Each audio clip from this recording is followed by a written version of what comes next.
মঙ্গলবার পয়লা বৈশাখ, শুভ বাংলা নববর্ষ ১৪৩২ বঙ্গাব্দের পয়লা বৈশাখ সকালে উদয়পুরের মাতা ত্রিপুরা সুন্দরী মন্দিরে পুজো দিতে চান সস্ত্রীক মুখ্যমন্ত্রী প্রফেসর ডক্টর মানিক সাহা।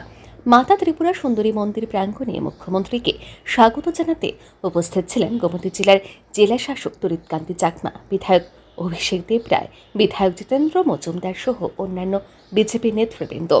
এদিন সস্ত্রীক মুখ্যমন্ত্রী মাতা ত্রিপুরা সুন্দরী মন্দিরে মায়ের নিকট পুজো দেন। শিব মন্দিরেও পুজো দেন মুখ্যমন্ত্রী। এরপর মন্দির প্রাঙ্গণে চারা গাছ রোপণ করেন মুখ্যমন্ত্রী। পরে সাংবাদিকদের মুখোমুখি হয় মুখ্যমন্ত্রী প্রফেসর ডক্টর মানিক সাহা জানান, রাজ্য এগিয়ে চলছে, রাজ্যবাসী এগিয়ে চলছেন।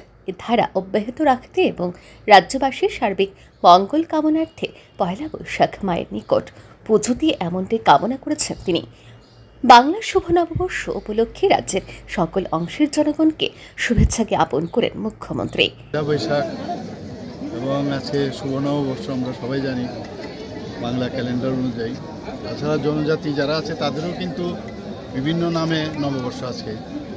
তো মা ত্রিপুরা সুন্দরীর কাছে এসছি, আজকে সস্ত্রীক এসছি, সে সমস্ত ত্রিপুরাবাসীর মঙ্গল কামনা করেছি এবং আমাদের ত্রিপুরা যেভাবে সামনের দিকে এগিয়ে যাচ্ছে, যাতে আগামী দিনও সবাইকে নিয়ে আমরা এগিয়ে যেতে পারি, সব দিকে সবাই যেন ভালো থাকে, সেই প্রার্থনাই মার কাছে করি।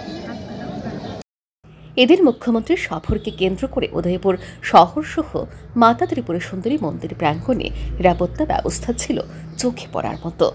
ব্যুরো রিপোর্ট, আর নিউজ।